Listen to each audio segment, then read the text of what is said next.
Still stuck on Facebook mode somehow. All right, we're live again. Okay. Go in and make sure it's public, please. All right. Your videos. Sorry to the people listening at home. Lo siento. But this is how it goes, ladies and gentlemen. It is unlisted, so now I'm going to make it public. Man, this is annoying. F YouTube. I hate YouTube and all the complications. All right. It should be all set, Eric. It should be all set. If you know what I mean. I'm Phil Donahue, and I'm going to say to you that you're not going to believe this. We'll be right back after these words. I feel like this is what you do at home. This by is what I yourself do. as I practice sit in voice, front of but the you're mirror. actually really good at impersonations. There are several that you just I nail. do that all day. I sit in front of the mirror and I just do impersonations.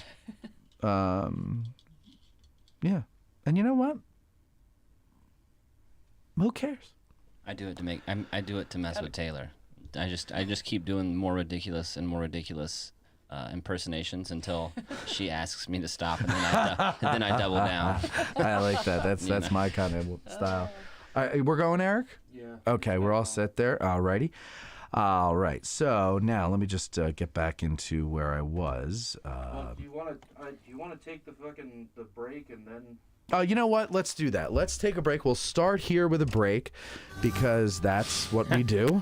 And we're so yeah. So if you're, of course, listening, it doesn't matter. But if you're watching the live video, it's going to be very confusing. But who cares? We'll be right back, and we'll take it from there. Talk to you later. And the gang will be back in just a bit.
wiping with sandpaper.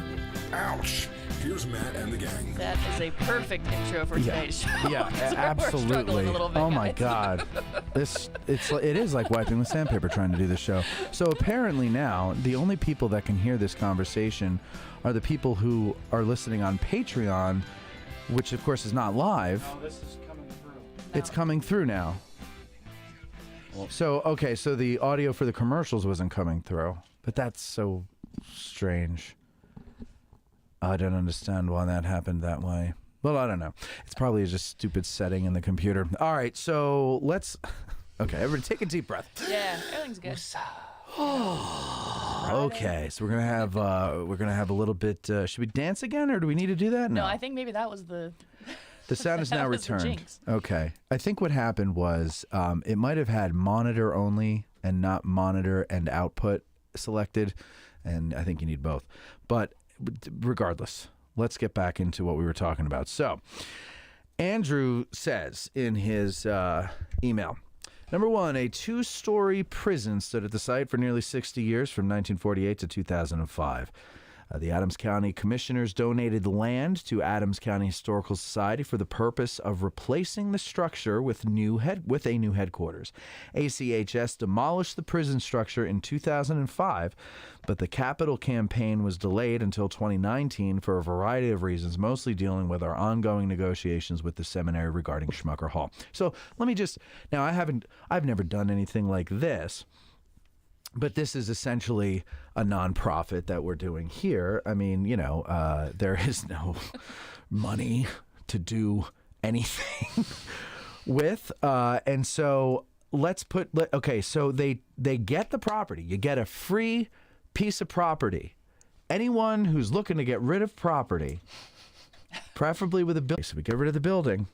But it takes a while. I mean, that's a long time. 2005 to 2019. I'm to sure that's not put off. inexpensive, right? No, it's not. Yeah, because who knows what building materials were used for the jail? Who knows if there was like Asbestos flying all over or the any kind of, place. like even just the demolition and getting rid of a Yeah, building. it's all something. Cheap. And I'm sure they charge you to get rid of the waste or something. Who knows? Anyway, number 3, the county gave ACHS $1 million in 2020 to fulfill the original plan of building at the site. What small nonprofit organization could say no to this kind of support? Free land plus $1 million to kick off the campaign. I appreciated that you touched on this point. You're welcome, Andrew. And you're right. Who could turn that down? Sure. Right? Number 4, ACHS has written support letters from the Gettysburg National Military Park and the Gettysburg Foundation for the project. So, Gettysburg National Military Park, right on the other side of the border there, the property line. And they're like, yeah, fine, go ahead. ACHS has written support letters from, I've already done that one. ACHS consulted with the National Park Service on architectural and color decisions to create a building that will fit into the historic landscape. Of course, it does not look that way yet, but give it a few months. Smiley face emoji. But you gotta love when they give you a smiley I mean, face come on. emoji. Number 6, ACHS preserves an irreplaceable collection of historic materials key to the study of Gettysburg, the battle, and the larger area. These materials are at grave risk in their current storage locations. No fire protection or climate control, and no room for expansion. We have had to turn away artifact donations. This was a ticking time bomb that required swift and decisive action, and we went with the best option and really the only option on the table. Again, you only have one choice, and you have to make a choice. You have to get out of where you are. You've got to grow. Yeah. Is it ideal? Is it what you want? Probably not, but it's free land and $1 million. Yeah. I don't blame them. A collection of this magnitude. Oh, I did that one too. No, blah, blah, blah. Oh, no, I didn't. A collection of this magnitude requires a modern facility that is at least 25,000 square feet. No such facility exists in Gettysburg, so the only option was to build. And number 7, the Biglerville Road is hardly a pristine battlefield landscape. We are bordering the college athletics field, a modern nursing home, and the county AG buildings. Okay, now this one, I just have to say, the caller's point about, we're trying to make things pristine or return them to whatever.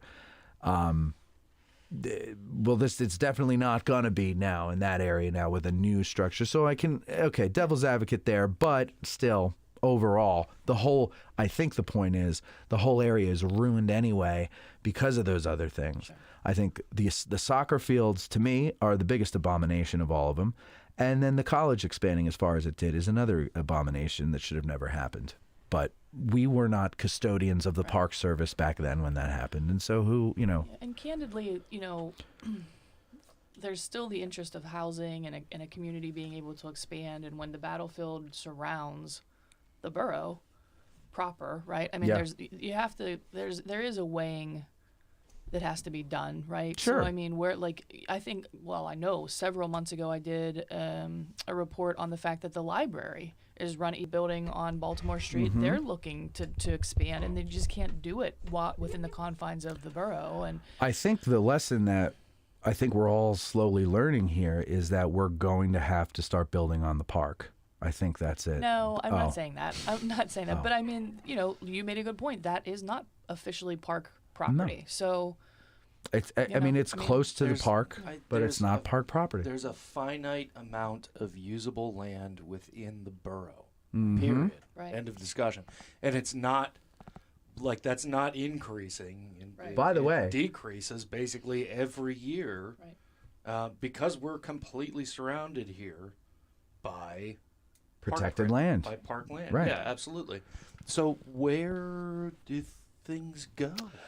I mean, the only thing I could think of is that place, that space that they're doing something to out in front of Mason-Dixon, which I did not realize. Sure what that is. Or behind the train station, but that was purchased privately, and that's going to be developed for housing and things because, again, population increases. If you can't house people, you're not going to have an increase in tax base, and everybody else complains about that, and it's just a circular problem. How do you get ahead of it? We need to stop letting people move here now that I'm here. You can shoulder all the tax burden, and everybody will be happy. That's right. You got it. Well, the minority of so this is the other thing too, that the minority of the properties are taxable. So the property. I think a lot of people don't understand that. Less than 50% of land within the borough is taxable. It's something like 48% in Gettysburg compared to the town I grew up in. The facilities get used exponentially more because we have visitation here, and that's great. That's what our local economy is built on. Mm-hmm. But how does the borough fund upkeep? Right? Property taxes. Yeah. Well, if less than 50% of your property is taxable, so that means you put the burden on that 47%. And that's what happens. That's why I always tell people. I understand it. Yeah, and I tell people that are moving here, if you want to live in the borough, rent, don't buy, because you're always going to be the borough council's bitch. Yeah, I don't live in the borough, specifically because of that. Yeah, your property tax goes up every single year because more and more taxable property gets bought by nonprofits. Is it legal, or maybe legal isn't the right word, but is it possible for, say, the borough council to enact some kind of a moratorium on selling to non-profits? I don't believe so. So theoretically, the entire town can be bought up by the federal government and the college, and nothing can be done about it. The government's not buying any land. No, but they have some buildings in town that are not they or the foundation. The federal government's not buying any of that. They're getting anything that they've gotten basically since the National Tower has been a gift from. Okay, but my point is, it's being taken off the tax rolls. Sure. Yeah, once it goes into their ownership. Yeah. Whether they bought it or not. It goes off the tax rolls if the school buys it. Right, right, exactly. So we have the foundation buys it. We've got a ton of schools here. We have a ton of nonprofits here, Sure. and theoretically, over time, they could buy up every house and building, and the borough will have nothing. There will be no taxable land. At some point, the borough would probably have to declare bankruptcy, and eventually, if they did in fact buy up all of the property in the borough would probably cease to exist. Yeah. What happens then? Like, what does the borough become then? Like, Nothing. Is it it's just like away. as an entity, as a legal entity on paper, but then what is that? I'm trying to think of if I know of a town that is all nonprofits and like there's no tax base at all. They're called national parks. Yeah, that's. I mean, it is what it is. It's the problem with living in Gettysburg, and people who don't live here don't understand the issues with living here, because it looks like on paper it looks like a phenomenal idea. Yeah, and when you visit, let's move to Gettysburg. It's an awesome place. I love visiting here, so I'm going to move except here. Except that your property tax is starting out high to begin with, and right. It's going to go higher every single year. Always, because the borough is losing taxable property every single year. Well, except for when they give you a $4 discount. So, as a technicality, this new project being built by the Adams County Historical Society is not within the borough confines. Correct. It's No, it's Cumberland not. Township. Correct. Yeah. The house that was or is currently housing the Historical Society on seminary property, I don't know what the plans are for that in the future, but potentially the silver lining there is that will be sold to a private person. Hopefully. And that's tax base. I mean, is that what the seminary's doing with it? I have no idea. I know the seminary is seminary owns it. That was my bankruptcy, question. That they've consolidated and things. They declared bankruptcy?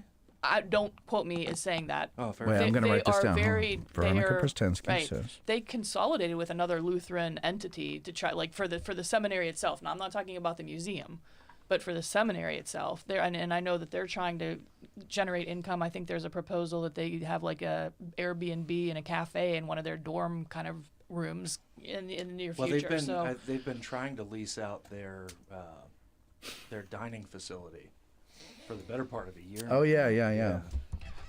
So there, who knows? I don't know, but maybe that is the silver lining. A piece of property that will go on to the tax. Maybe, but that'd be great. Knows? That'd be great. That would be great. So let's see what the people are saying here in the audience, because I noticed there's a lot of things like buffering issues. What fun would it be with no issues? Yes. Let me now commence complaining about this free thing I am getting. Thank you, Mike. You guys are good, just having technical difficulties. 6 questions. You should be there to help them. He's working, I think. Doing what? Tripping over myself and getting injured? 6 questions says, I would certainly add comedy to the situation. They are getting it sorted. 6 questions. I just said help them, not kill yourself.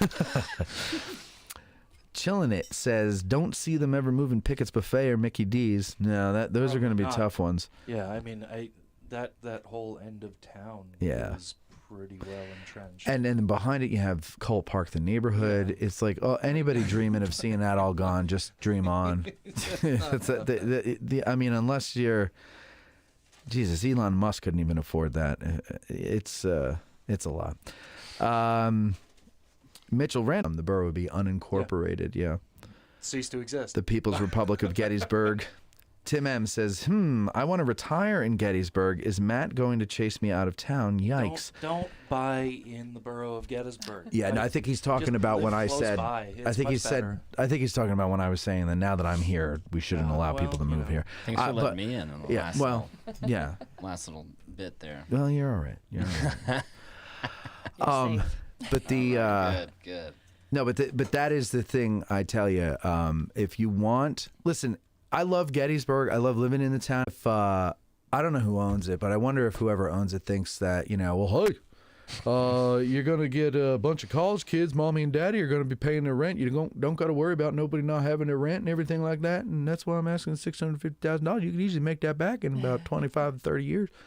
I don't know. I'm just guessing. Is there a problem, Eric? Yeah, something else wrong? We're freezing periodically. All right. Well, that's just the internet thing, and that's just what I'm going to do is this. I'm going to take off my clothes. No, I'm going to stop watching the show on my YouTube here, and just rely on you guys to share comments. Okay.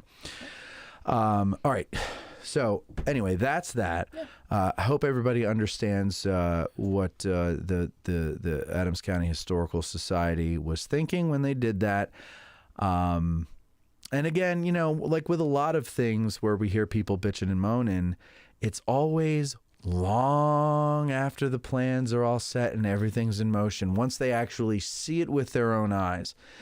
And I would say to the caller, Dave, and anybody else who's like Dave, Do your own due diligence, like go look. And they had the plans on the website, I believe. They had, pictures that they were showing of what it was going to look like. And I mean, for all intents and purposes, though, I know they're a nonprofit, but they're a private entity. Like, no, it's not like we could vote on whether they go forward with their plans or not. They might have some some fallout or some pushback, but I mean, true. And it was given by the county. Right. Like, I mean, that's a huge thing. Like, the county's like, here, on board, right? Take this. Right. Well, and the organization does good stuff, man. So. Right. And this another silver lining is that building is going to be, community resource in terms of rooms and lessons. Not far from my house. I can walk there. Yeah. I do wonder though, why is it wood? If it's supposed to protect all those, that's what worries me. I have to assume that's just the frame, the framework, right? I mean, yeah, but I mean they have metal frame buildings now. Yeah, but they made a big deal about fire retardant, considerations and things like that. So there has to be some. I hope so. Maybe Andrew can explain that. I don't know anything about construction. That would be great. I'm gonna because he said I would be happy to come on the podcast and talk about the project if you'd like. I would like that, Andrew. I think you are doing great work for Gettysburg and clearly developing a nice following due to your hard work. Take care, Andrew. That was very, very nice of you to say that, Andrew. Yes, and it's true. So yeah, well, maybe I'll talk to him and see if he'll come on maybe next week and we can talk this and maybe finally put the issue to rest for Dave and all the Daves out there. I'm sorry, Dave, I don't mean to be picking on you, but you brought this up. Yeah. It's a valid concern because I'm sure if he's driving by thinking it, other people are too. So it's nice to have, the ability to kind of talk about it. They used to say in the old days of TV and radio that if you got a letter that expressed something, that represented 1,000 other people. So if you got like 30 letters that said Johnny Carson sucks, then 30,000 people thought Johnny Carson sucked. That's interesting. I don't know if that holds out, but that's what I learned in my broadcasting class. All right, so now I'm thinking here, do I want to go for another break and then come back and ask you this question, which I think is going to blow your mind? I think it's going to blow your mind, this question and the answer. Yes, I think that's what I want to do. That's the game plan we're going with. I think that's it. Yeah, I'm going to, we're going to take a break and then we'll be back with something that's going to blow your mind, ladies and gentlemen. Maybe not all of you, but some of you. All right, we'll talk to you in a bit.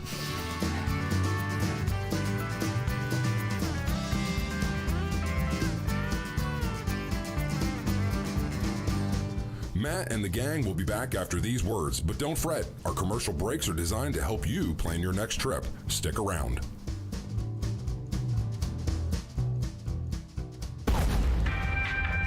Our favorite bookstore in Gettysburg is For the Historian, located at 42 York Street. Isn't it, Eric? You're darn tootin', Matt. It's because they have the best selection of Civil War books in Gettysburg, both new and used, and online they have even more books to choose from. But Matthew, what if the Civil War is simply not my thing? Not a problem, my fine four-fendered friend. This is For the Historian, after all. They cover history from the ancient world to the 21st century with a strong selection of World War II and American Revolution books. It's astounding how they squeeze thousands of titles from Osprey, Savas Beatty, UNC Press, and more into their store. And it's also astounding how you and I both squeeze into our pants every day. Well, handsome, they have a warehouse too, and that's where they keep all those books that are available online at forthehistorian.com. And folks, if you go to forthehistorian.com now and order books until you're blue in the face, be sure you mention that you heard about them on Addressing Gettysburg in the Note to Seller box, and they will refund your shipping costs. What if I prefer to browse in the store and don't want to go online to get my book? Great question, Doodlebug. Just mention Addressing Gettysburg at checkout, and they'll take 20% off the retail price of your item. So go to forthehistorian.com, stop by 42 York Street, or call 717-685-5207. That's forthehistorian.com or 717-685-5207.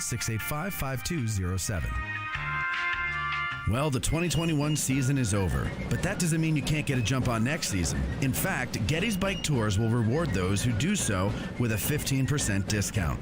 All you got to do is book a tour for 2 people or more between now and March 31st of 2022, and you'll receive 15% off your tour. So call 717-752-7752 and book today. Discount only applies to tours. Audiobook narrator Mike Scott. When selecting your next audiobook, choose from some of the great titles narrated by audiobook narrator Mike Scott, like Bloody Autumn, the Shenandoah Valley Campaign of 1864. If you're an author or publisher interested in having your written works produced as audiobooks, give Mike a shout at MikeScottVoice.com. Mike Scott, the voice of history. And Civil War Trails. It's the world's largest open-air museum, and they offer over 1,300 sites across 6 states. Drive the Gettysburg campaign turn by turn, paddle to Frederick Douglass's birthplace, or hike to remote earthworks and artillery positions. Visit CivilWarTrails.org to request a brochure and explore their interactive map. Follow Civil War Trails and create some history of your own. Need a Corps badge or other insignia for your uniform? Then check out the Badge Maker. Here's what some of his satisfied customers had to say.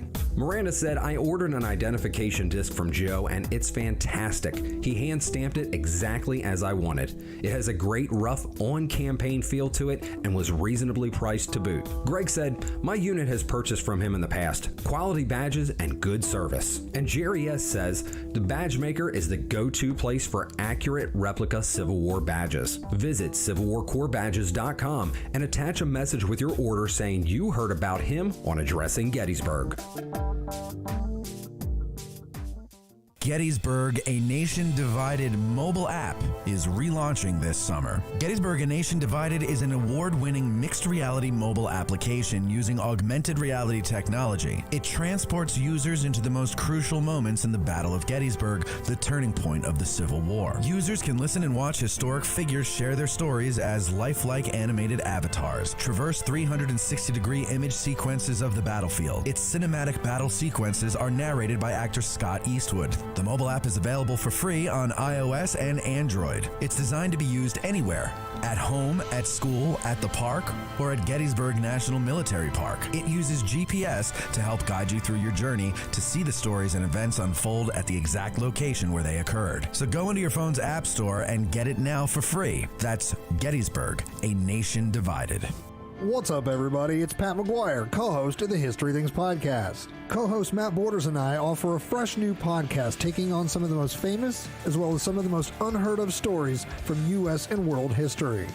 Always conversational and approachable, we take the deep dives that you want into history, as well as exploring the rabbit holes that you didn't even ask us to. New episodes every quarter with follow-up episodes roughly 30 to 40 days afterwards. Download the History Things podcast on most major podcast apps, including Apple Podcast, Google Play, Spotify, and by asking your Amazon Alexa smart device to play the History Things podcast. Follow us on Facebook and Instagram at the History Things podcast. As always, thanks for listening. Now back to the show. You're listening to Addressing Gettysburg.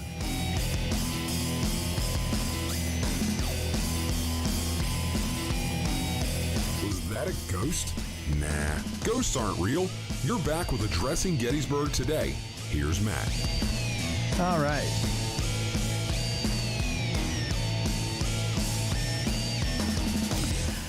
Little hard rock for us there. Yeah. It's a different one. It's more than a slide guitar. It's not a slide. Oh, that's a What is that? that's a synthesizer. Right. Yeah.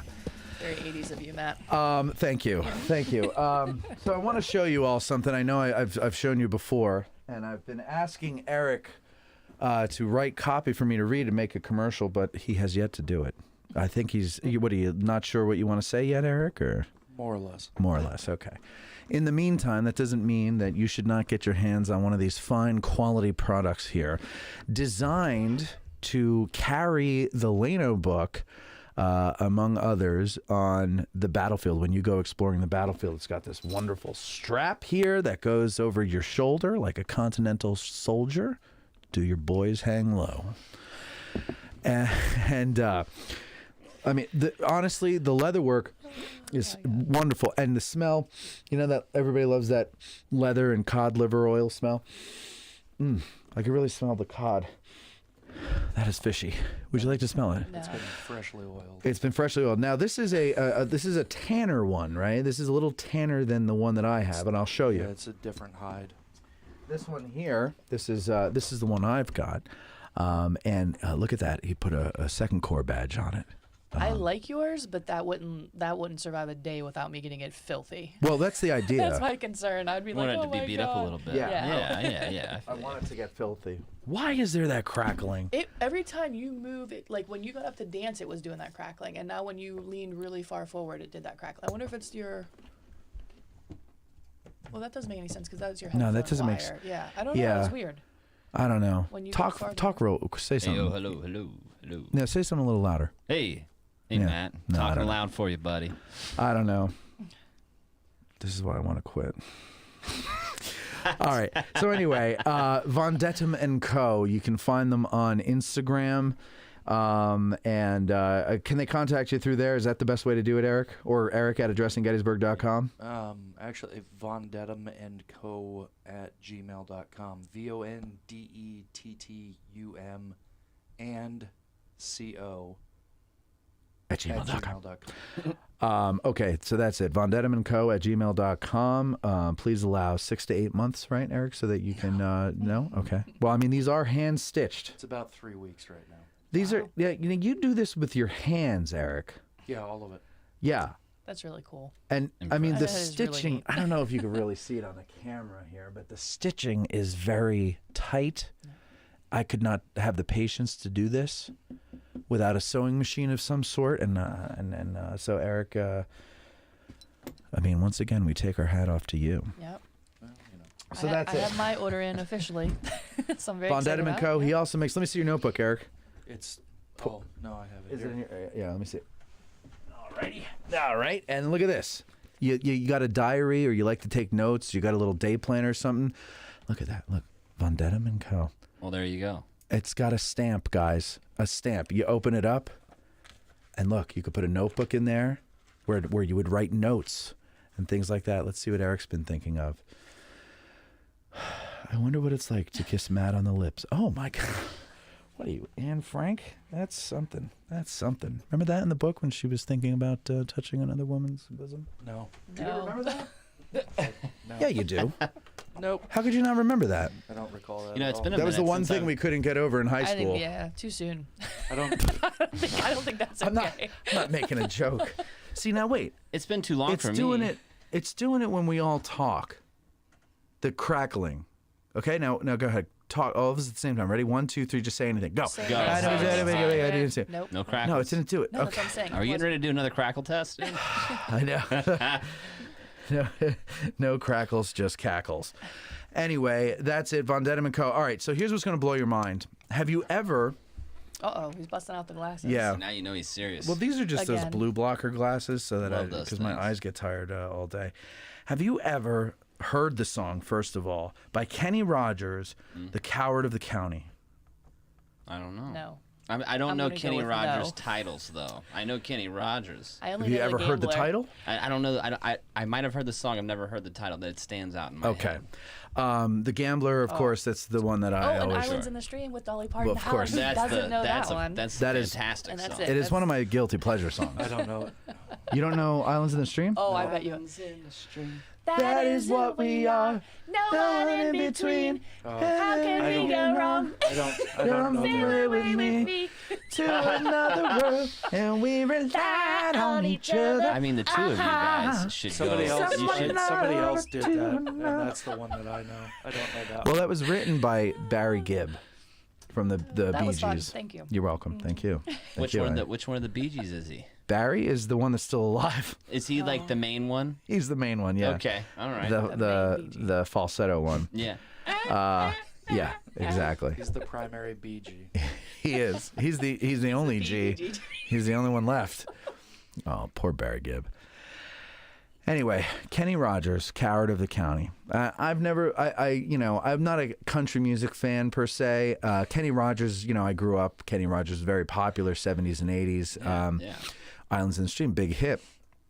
So I remember him a lot, but I never really got into his music. Of course, The Gambler, though, was a great song. Everybody knows that song, right? And it's great advice for life. You got to know when to hold them, and know when to fold them, know when to walk away, and know when to run. You never count your Money when you're sitting at the table. It's good. That's Time good. enough That's for counting really when the good advice. gambling's done. When the day is done. Oh, when the day is done. whatever. The last stanza is full of all the wisdom. Yeah. Oh, yeah. Well, I mean, that's when you finally learn the lesson. You never count your money at the table, man. That's it.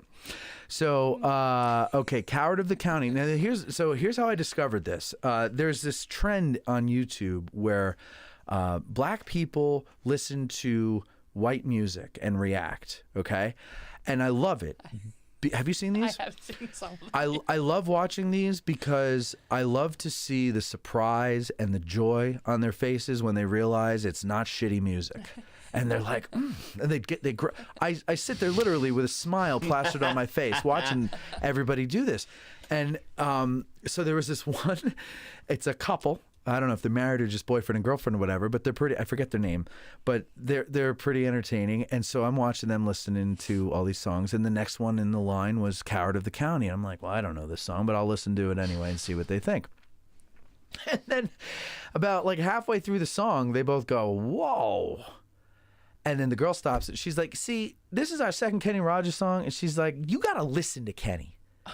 Because he always throws a curveball at you. And I was like, and this curveball is messed up. Let me read you the lyrics to Coward of the County. Everyone considered him the coward of the county. He'd never stood one single time to prove the county wrong. His mama named him Tommy, but folks just called him Yellow. But something always told me they were reading Tommy wrong. Uh-oh. Okay, a little foreshadowing there. He was only 10 years old when his daddy died in prison. I looked after Tommy because he was my brother's son. I still recall the final words my brother said to Tommy. Son, my life is over, but yours has just begun. Promise me, son, not to do the things I've done. Walk away from trouble if you can. Now it won't mean you're weak if you turn the other cheek. I hope you're old enough to understand, son, you don't have to fight to be a man. No, wait. It keeps getting better. I'm waiting for the curveball. There's something for everyone, and Tommy's love was... there's someone for everyone, and Tommy's love was Becky. In her arms, he didn't have to prove he was a man. One day, when I see... Now, how did he find Becky if he was the coward of the county? Because wouldn't she have thought that he was the coward too? Whatever. One day while he was working, the Gatlin boys came calling. Now, listen, this is it. One day while he was working... The Gatlin boys came calling. They took turns at Becky, and there was 3 of them. Tommy opened the door and saw his Becky crying. The torn dress, the shattered look was more than he could stand. He reached above the fireplace and took down his daddy's picture. As his tears fell on his daddy's face, he heard these words again. Promise me, son, not to do the things I've done. Walk away from trouble if you can. Now, it won't mean you're weak if you turn the other cheek. I hope you're old enough to understand. Son, you don't have to fight to be a man. The Gatlin boys just laughed at him when he walked into the bar room. One of them got up and met him halfway across the floor. When Tommy turned around, they said, Hey, look, old Yellow's leaving. But you could have heard a pin drop when Tommy stopped and locked the door. 20 years of crawling was bottled up inside him. He wasn't holding nothing back. He let him have it all. When Tommy left the barroom, not a Gatlin boy was standing. He said, This one's for Becky, as he watched the last one fall. And I heard him say, I promised you, Dad, not to do the things you've done. I've walked away from trouble when I can. Now, please don't think I'm weak. I didn't turn the other cheek. And Papa, I should hope you understand. Sometimes you gotta fight when you're a man.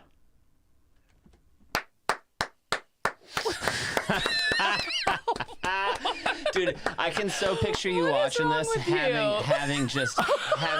I can picture him watching this, having like a full-on redefining moment.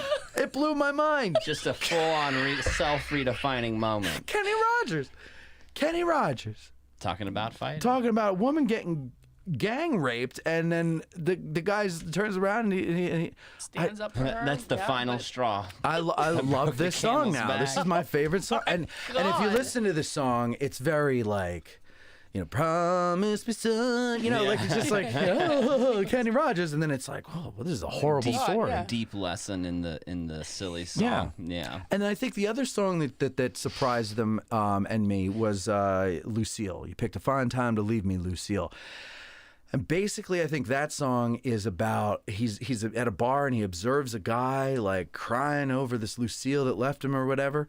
But basically, I guess he's kind of thinking to himself, well, that's a shame, as he's leaving with Lucille to go, play cards. And I'm like, man, Kenny Rogers, you are effed up.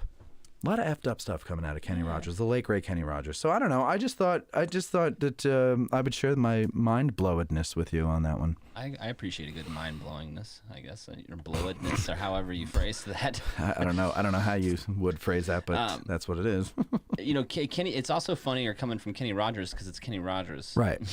Well, exactly, because he's wholesome. Cut beard and right. I don't know. But you got to remember Kenny Rogers. You look at Kenny Rogers in the older, or like the early days when he's got those big tinted glasses and they're like down to here, and he's like all drunk, and he's like, whatever songs he sang, and he's. Do you remember the Kenny Rogers Jackass on Mad TV? Did you watch Mad TV at all? I mean, I vaguely have recollections of that, but it was around the time Jackass was on MTV. So that guy Will Sasso, the bigger guy, he had this idea, and I don't know where the hell it comes from, but it's the funniest thing, and it's Kenny Rogers Jackass. So he's got a Kenny Rogers wig on and a beard, and he talks like an idiot, which Kenny doesn't talk like an idiot. He's like, this is Kenny Rogers Jackass, and and then today we're gonna do this, and just him and a bunch of guys beating each other in the park with sticks and tasing each other with cattle prods. It was funny. It was funny. It was stupid. Dude, it was funny. There was nothing like those original Jackass shows, though. The ones that were like the first on ones, TV. Yeah. Oh my God, dude. Once they started making movies, it was too much. It's different then. It's not the same thing anymore because when they're on TV, it feels like it's just some dudes filming this with some home cameras and things they could find in their garage. Like it makes you feel like I could do this. Right. Like one of the episodes was literally them just getting as fast as they could on a bike or like a skateboard down a hill and then ramping into a Christmas tree. Like that was one of the things they did. They were just launching themselves into trees as then they hard had their as they Santa could. hats on, didn't they? Something like that. It was hysterical. I laughed for hours over that.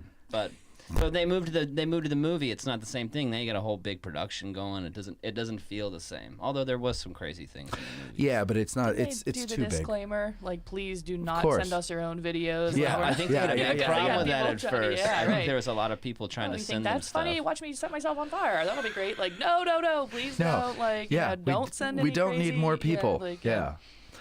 You mentioned 6 questions, Lentz, in the during the break. You mentioned the nice pep talk he was giving us in the thing there.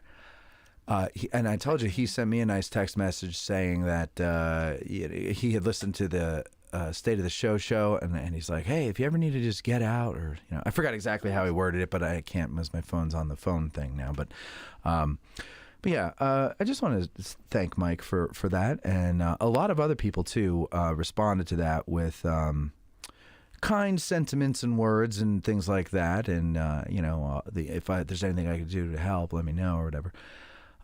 And one person, Brad is his name. He's actually an editor, and has a bunch of other people who he knows who are editors. And we're gonna have a phone call on Monday to see if I can't somehow finagle something there and get some help with the editing of everything, because then we won't have to. So basically, if you didn't hear the State of the Show that I put out yesterday, basically we've just fallen behind with scheduling and things like that, and with the what are they called, lectures, that's something I forgot about. When I was looking forward to the winter because I would have more time, I was thinking about last winter when they didn't have the lectures. Yeah. But this winter they do have the lectures, and it's so I gotta go to most of them. Eric goes to some of them, but mostly it's me, and so then I gotta go home and edit them. And there's also the opportunity that this extra time out of the tour season gives me to write the July 1st narrative episode, and I've been having a lot of trouble with that. It's more of a creative or like an artistic trouble that I'm having block with. It's a huge story to tell. And, the first 2 narrative episodes were like from a 30,000 foot level, and now we got to go right down to ground level. And it's like, well, there's so much happening on the ground. What do I tell? What don't I tell? I don't want to tell it the same way, and I don't want to tell the same details and quotes and stories that you hear in everything or that you see in every documentary or whatever. And there's just so much. So it's just like I literally have mountains of books around my desk of all the books that I want to use as references. And I'm just like, I don't even know where to start. Even though I've started, I started back in March. I just can't add to it. So hopefully, and then also I just don't like to do shows hand to mouth. Like these shows, we do them Friday. Sometime over the weekend, I edit it and upload it. It's a pretty simple edit. Nothing fancy needs to be done. So boom, boom, that's pretty quick. The lecture, same thing. Clean up the beginning, clean up the end. If there's something in the middle, I gotta, like a break or something like that, then I just cut that out, and then boom, it's done. That's not a big deal. But when you've got all these other things that you're trying to do, Sure. Yeah. It adds up. It just takes away from your time. So, So the Ask-A Guides, there will be no new Ask-A Guides coming out in February, but they will resume about mid-March. And I want to use the time in February to book and record a bunch of them. And the reason for that is because when the tour season comes, we're really going to have no time, and our guests will have less time. And so I like to have a little bit of a cushion there so that we don't have to panic or, lose. You lose people when you're not uploading stuff. Like if you go in podcasting, like people aren't that loyal. So if you go for 5 months and you don't put anything up, you lose people. Right. And they just assume that you're done or whatever if you don't communicate it to them. So like, I don't want to get into that situation. But sometimes life gets in the way. And that's what has happened in the last 2 months here. So, life just gets in the way. But anyway, thank you all for all that stuff. Okay, so I think I got everything out of the way that I wanted to bring up to you. So... You doing news or events first? So excited. She's the gal who knows what's going on. Yes, she is. Take notes. There's a test at the end. Here's AG Today's lead anchor, Veronica Brestensky, with news, traffic, weather, sidewalk conditions, and what's happening this weekend. I must have all possible information. Hey, what happened? All right. There it is. Ronnie Ronstadt. All right, let's start off the news with a local update about the Little Round Top Restoration Project. Oh, yes. The National Park Service put out a press release just this week indicating that the very first preliminary phase of rehabilitation is going to start next week. Oh. And it's going to start in the form of some tree cutting along Sykes Avenue. But it's not closed. It will be closed while they're doing the tree cutting because they're going to do approximately 63. And it said, it was weird the way it was written. It said a maximum of 63 trees will be affected, right? Uh-huh. So they must have, I know they already marked a lot of them. There was some hubbub about whether there were, witness trees were going to be involved or removed, et cetera. There was a Facebook group that really took action and reached out to the Park Service. And some of the trees that had been previously marked with a blue dot have now been marked with a silver dot, and those are going to be preserved as much as possible. So they were going to cut down witness trees? Yeah, apparently. So I'm not sure if they knew, but it was brought to their attention. How did they know to change it? This, I'm going to mess up his name, and I don't have Facebook right in front of me, but there is a Facebook page called like Gettysburg Witness Trees or something like that. Yeah. Gregory something, and I can't remember off the top of my head. I don't recall. But he took the bull by the horns, and he provided documentation. He wrote to the Park Service. The Park Service apparently was very willing to listen. They and altered the plan, basically. Like, wow. To a certain extent. You can follow that on Facebook. So I will give kudos to the Park Service for being willing to listen. Reevaluate. And All right. Anyway, so the tree cutting that's going to precede the larger project is going to start on Wednesday of this coming week. So Wednesday, Thursday, and Friday, Sykes Avenue and Little Round Top are going to be closed. They will reopen Little Round Top and Sykes Avenue for Saturday and Sunday over the weekend. And then they're going to close it again the 14th through the 16th to finish up the tree cutting. And the reason they're kind of doing this not out of order, but they're doing it ahead of the tentatively scheduled spring start is interesting. So the federal endangered species list includes the northern long-eared and Indian bats. Indiana. I'm sorry, yeah, Indy. I am looking right at it, and I read it wrong. Indiana bats. And apparently they use some of the trees, they're known to use some of the trees around Little Round Top area as their roosting and breeding locations. So because they are endangered and because their breeding season is early spring, their anticipation is arrival is early spring, they have to get ahead of the tree trimming and tree cutting. So they're doing that now. However, it's not going to affect the actual overall projected start date of spring. And once that begins, there is a projected 12 to 18 month closure planned. So well, let's see. I don't know if I'm supposed to say this. I'm trying to think. At the lecture, they took questions before they started. Carlton Smith did. And somebody asked, when are they closing Little Round Top? And he said that, I think he was saying, the standard line of spring at the earliest and stuff. But I see, this is what I'm wondering, because I'm going off the press release that says that, this will basically tip off the start of the scheduled overall larger rehabilitation project, which is still set to begin tentatively spring of 2022. Yeah, so that's what they're still officially saying. All right, I won't say what I heard then, even though it was said in public. I'm gonna, because it was told to me a week prior in confidence, and then the next week it came out in public. So I'm just gonna wait until I hear from them. But get your visits to Little Round Top in now. That's what I'm gonna say to you. Fair enough. Do it now. Fair enough. Yeah. Do it now, or by March 30th. Fair enough. Which, early spring, right? So that's good. Early spring. There you go. Okay, so what else you got there, So Ronnie? it wouldn't be a news segment if we went more than, 3 or 4 weeks without a car crashing into Oh, a no. building. Are you Another serious? one. Well, now, in fairness, this did not happen in the borough confines or in Gettysburg, but just about, how far away is Oxford, New Oxford? New Oxford? Not far. 10 miles, maybe? Maybe. I don't know. I don't even know. So It takes so little time to get there, I don't even pay attention. this was a 94-year-old local resident accidentally hit the accelerator and instead of the brake, and basically went over a parking like a berm curb, or whatever, curb, and hit into the UPMC Express Care on York Road in Oxford Township. No, thank God, no injuries. The article indicates that there was, quote, moderate vehicle damage, but only slight damage to the building. So that's good. So but it we wasn't got fast. another He wasn't one. going fast. No. But we got another one. It's All in the right. air. Well, it's it's there. Yeah, it's in the air. It's everywhere.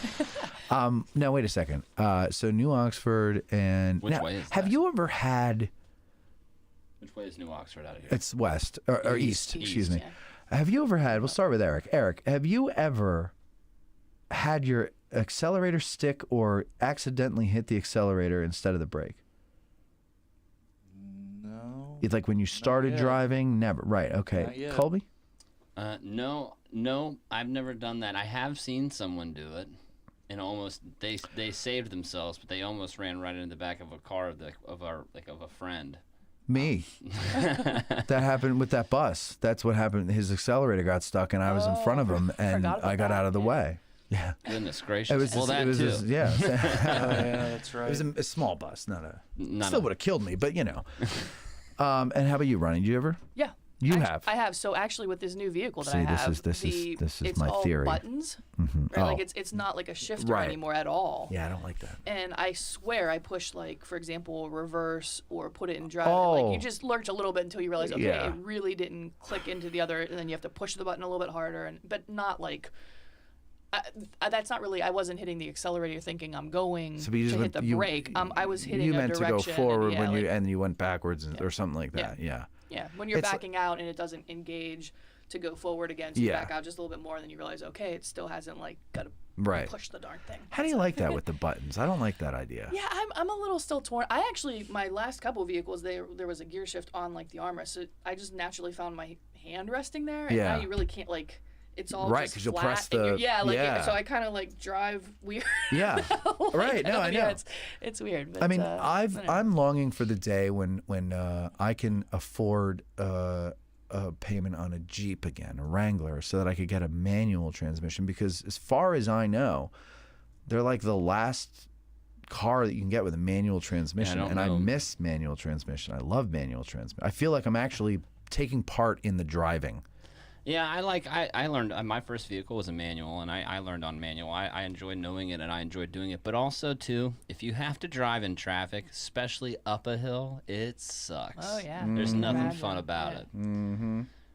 All right, what else you got, Ronstadt? All right, this is the one I'm really excited about, and it ties back to not only last week's show when we were talking about maybe doing like a dating game or something like that, but also your comments this morning or today, earlier in the show, about being lonely and yada yada yada and companionship. So get this, all right. There is a 41-year-old guy by the name of Brian Cherry. He now that's kind of hits home because that's in our wheelhouse, right? Age-wise. Cherry. Yeah. No. I was gonna say I love cherries. So what I'm reading between the lines in the article is that he dated a coworker that went south. Maybe the female started dating another guy, or he thought another guy was involved at the packing plant where they all worked, the Packaging Corp of America in New Oxford. Anyway, long story short, this dude Brian basically starts issuing threats to the extent that the police are called, and the whole entire approximately 80 employees of the Packaging Corporation of America had to be locked down at the plant last Friday because Brian was sending text messages threatening to come there and kill them, the guy and man with a knife. He apparently then sent a text message to the female saying like, "Hey, I'm out in the parking lot. Why don't you come on out here with him?" Like, basically implying that he was there. Police investigated. They didn't find him at the actual warehouse, but they ultimately did advise the woman on how to obtain a PFA. She got the PFA. It was served on him. Which is protection from abuse. Yeah. Okay. So she got the PFA against the guy. The police fined him and served it on Saturday morning. By Saturday afternoon, he had violated it by reaching out to her again, so they take him into custody. While they're investigating that, there's another separate incident where the Littlestown police charge him with stalking because I'm going to get this right, since November, he sent at least 184 messages to a woman that also apparently used to work at this packaging company. Now, she told police she has no idea who this dude is. She was told by coworkers that they worked at the same time at the plant, but he got her contact information. He was sending her like all kinds of creepy notes about that he wants to be with her in eternity and he loves her and all this. Yeah, all this really stuff. Run for the hills. Right, right. And to the extent that he, I guess, sent some kind of message saying like, "Oh, you'll find this funny," kind of thing. Like, I thought I was following you the one day and I ended up following a car the whole way out to like Pittsburgh. Right. So there's all This is the kind of news story, hold right? on. Like, so the he thought plant he was following goes on lockdown. her, yeah, and he followed somebody all the way to Pittsburgh. Yeah, the Pittsburgh area. I mean, that's what I'm saying. Like, yeah. Holy moly! Yeah. That's So committed this right is there. these are the kind of available folks that are out in the world, and it scares the heck out of you, right? Because you don't know. Oh, okay, so you're saying I'm that tying it I back should be to- glad that I'm not with somebody be like that. lonely, man. Be lonely. That's my point. Anyway. Bitch. And timing was impeccable on that, sir. You goddamn son of a bitch. All right, and to finalize just with some good news here. Well, I have to wait. Are you going to talk about that one? Well, because you never know. It's true. You never know, right? You never know who you're going to end up with and who you end up with is going to end up being and all that crap. But I was saying this to my friend today who's she's going through some similar stuff and she's like, she told me that when she, what was it? When she starts to feel feelings for someone, she gets anxiety.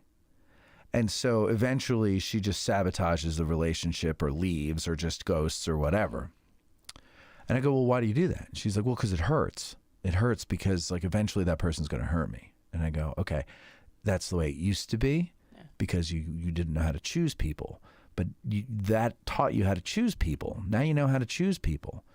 So, In theory. In theory. In theory, yeah. And you no, never really and know a person. I really honestly believe you never really know a person. That is absolutely true. And sometimes you think you've finally learned how to choose people and you make a better choice. And then that person ends up, 6 months down the road being insane. And then you're like, okay. Seems to be that the 6-month marker is as long as most people can keep the crazy quiet. Yeah, no, it's absolutely.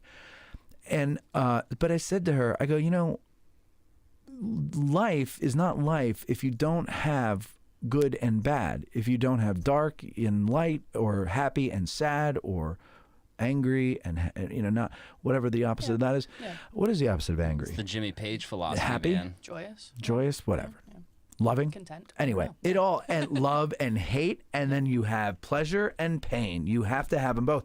You can't appreciate the pleasure without the pain. You can't appreciate the light without the darkness. I think there's a difference between like being disappointed in someone when you have expectations or something, as opposed to someone being a murderer, crazy and threatening to kill you. There's like right? predators out there too, that which is obviously a different standoff. Well, no, but entirely. she has had more of a history with predator types, so this is where she's coming from.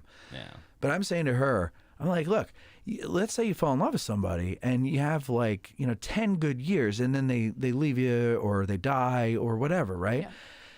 It's a sad ending. It hurts, but you got 10 years. You've got 10 years of good stuff. Yeah. Okay. And so my point to her is, don't give up trying to love somebody. Yeah. Let me do that. You go out. You're a woman. You're pretty. Go out there, and she already has kids. She doesn't need them. I mean, just go out and have fun, and but be careful. Just enjoy yourself, and you should not give up on the good things just because you're afraid of losing the good things. Otherwise, why bother coming out of your room? Right. Amen. All okay. Thank you. Thank you very much. That was a good sermon right there, man. Thank you. All right. What else? Where's the tide basket? So getting back to, I'm going to try to continue my little. Goal of ending the news on a high note. All right, so good. We have a local young lady by the name of Melina, and I believe it's Reber, R-E-B-E-R. Sounds like it. She is a junior at the Gettysburg High School. All right. And she is an artist. I mean, and when I say artist, she is getting national attention for her most recent piece of art. She spent about 60 hours drawing and putting this particular piece together. She titled it Privilege and Poverty. And the symbolism behind it is there is a gold queen ant depicted around some other kind of gold ants, but mainly gray ants wending their way through garbage, trying to go to the queen ant and serve it. And she has gotten national accolades for this piece. Now, I'm not sure if it'll come out well. There is a picture in the Gettysburg Times. Photographer Daryl Wheeler, I would like to give him credit for having taken the picture. She's posing with the piece that has earned her the 2022 National Art Honor Society / National Junior Art Honor Society juried exhibition.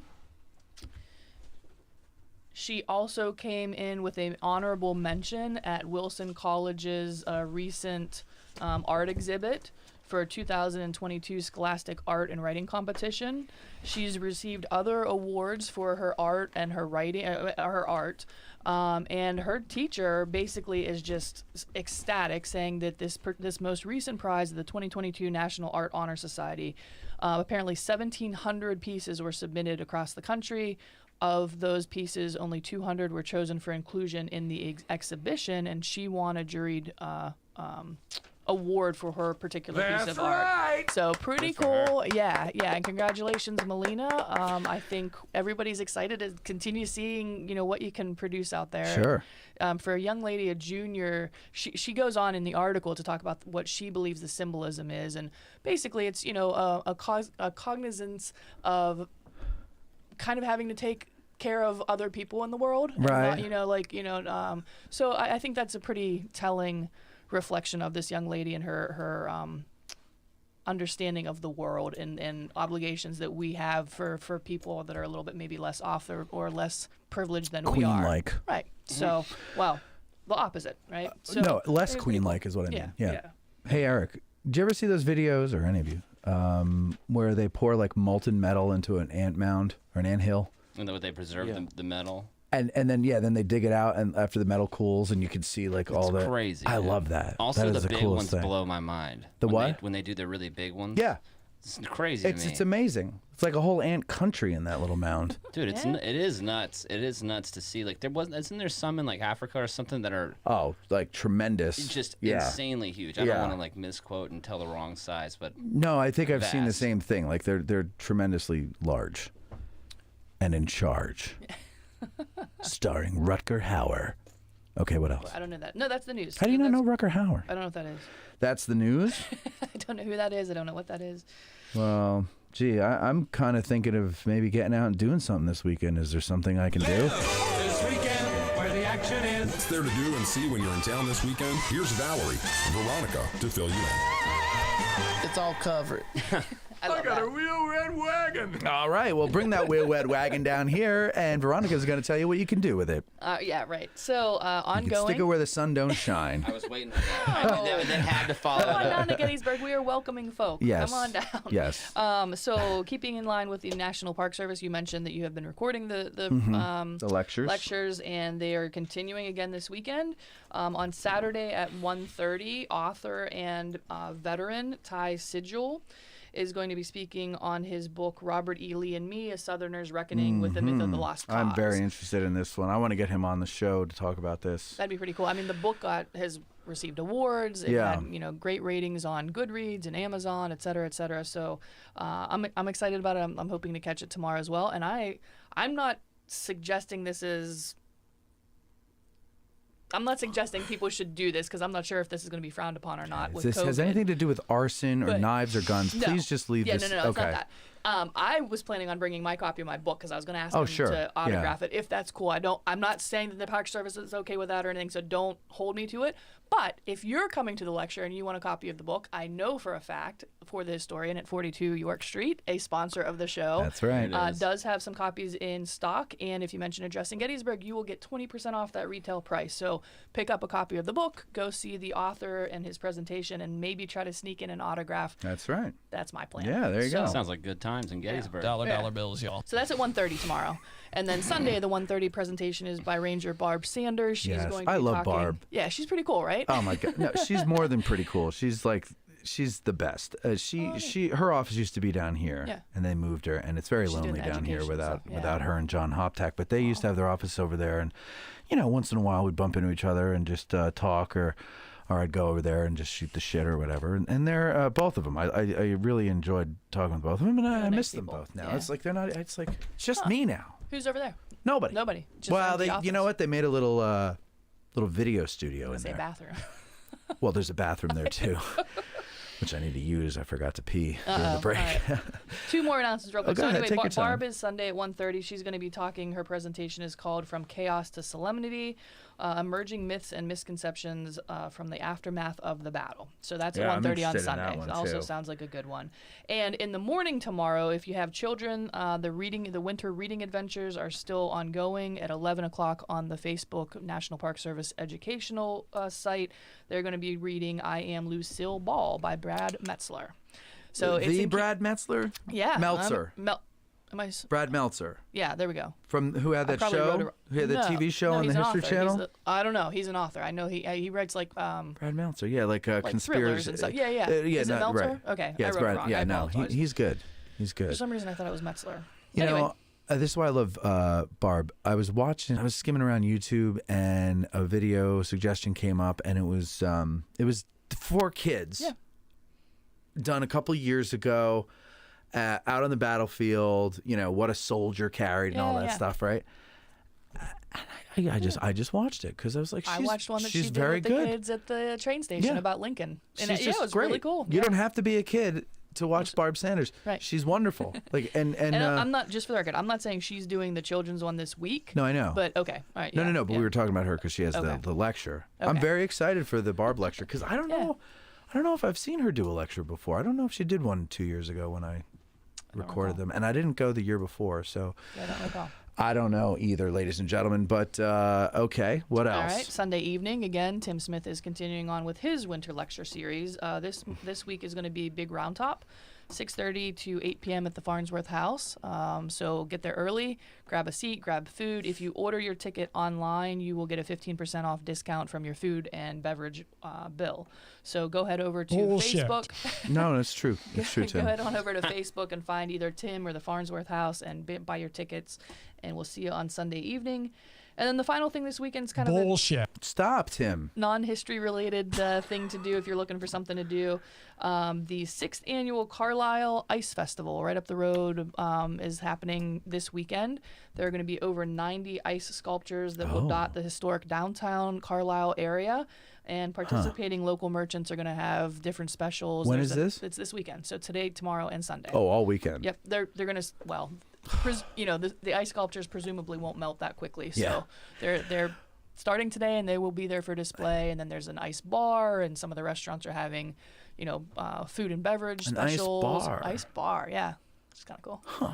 I have no idea what that's going to be, but I've seen them in other places where they'll even do like shots and things like, down into your cup or whatever. Like, yeah. So they're gonna have ice luges during a COVID pandemic? Well, I think, what you don't put your mouth right on it, right? Like you could put the. I do. Yes, in normal circumstances. Are you one of those guys that put your mouth on a water fountain too? No, that was disgusting. No, those things were nasty. I would never. No, but I there was a kid in my class that did that, and we were all like, "Don't put your mouth on it." Yeah, I think he thought that little was a mouthpiece? Shield thing was a mouthpiece, like it fit over your. Ew. I don't know what he was thinking. Hey, by the way, also new on the board here, which I can't believe it took me this long to put these on. All they need to do is roll rocks down on you. That's Patrick Gorman saying all they need to do is roll rocks down on you. Take them from the rear. Skip that. Give my boys credit. Got to give my boys credit. We should have gone to the right. We should have gone to the right, number one. Should let me go to the right. Should have let me go to the right, number two. And finally... I do this under protest. All right. So there you go. Now, Veronica, you've never seen this movie, have you? Is it Gettysburg? I've seen Gettysburg. Take them from the rear. It is. Okay, thank you, Eric. Thank you. Taken from the rear is my favorite, though. Bullshit. Take them from the rear. All they need to do is roll rocks down on you. Bullshit. All right. Well, listen. I got to tell you a little secret, ladies and gentlemen, and that secret is that we are out of here. Thank you all for listening. Thank you all for putting up with the ridiculously annoying technical issues. It is what it is. But we'll see you next time, and have a great week. Addressing Gettysburg Today is hosted by Matt Callery and Veronica Brestensky, Esquire.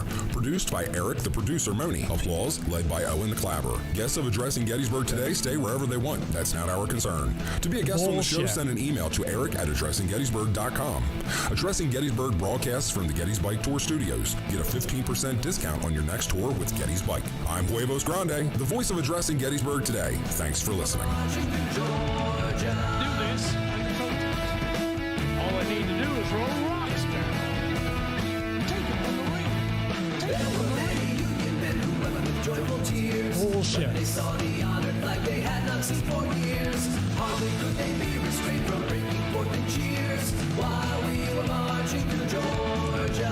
Hurrah, hurrah, we bring the Jubilee. Hurrah, hurrah, the flag that makes you free. So we sang the chorus from Atlanta to the sea. While we were marching through Georgia. While we were marching through Georgia. While we were marching through Georgia.